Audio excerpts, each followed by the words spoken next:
Hey, what's going on? You know who it is. You know what it is. All right, you guys, peep game.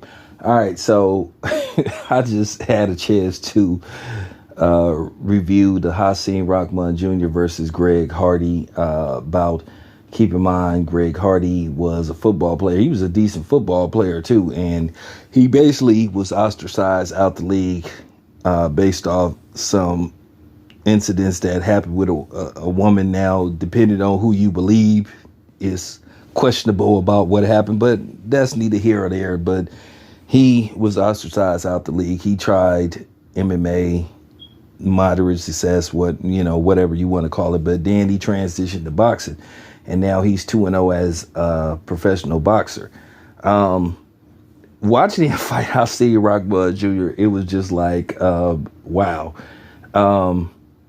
Like they used to say, or like they still say, they have weight classes for a reason.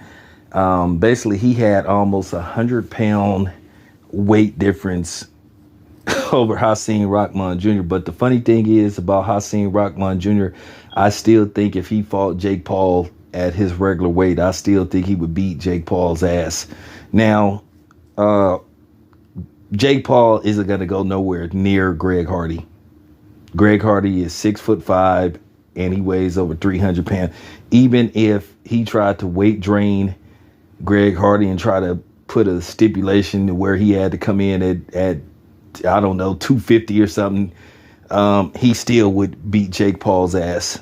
We all know what's up with Jake Paul.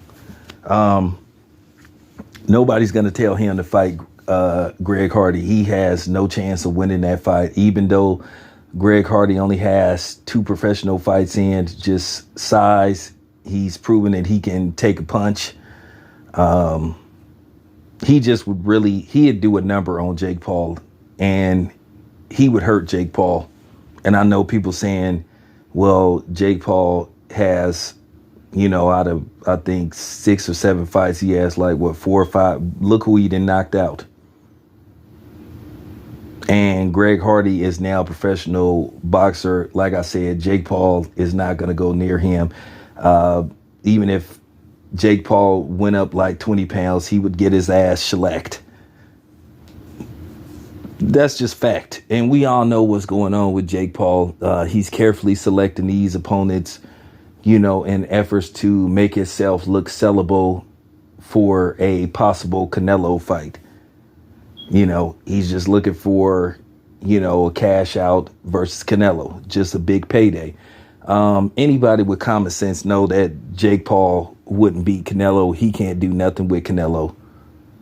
But he's going to keep fighting these dudes and winning these fights. And then that's going to try to set up and try to market and try to make a fight versus Canelo sellable. But he didn't even look that good versus Anderson Silva. Had he not knocked Anderson Silva down, who knows? And then there's some question marks surrounding that knockdown. But yeah, Jake Paul ain't going nowhere near Greg Hardy. I don't even think he could beat Rahman. That's why he was trying to weight drain him, hoping that he wouldn't have any gas, and basically he can drop him on basically him not having enough gas in the tank.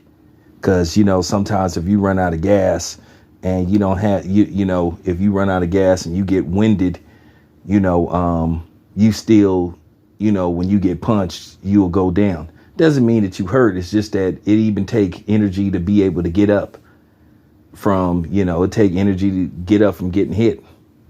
Every time you throw a punch, you giving away energy. That's why you run out of gas throwing a whole bunch of punches if you're not conditioned right.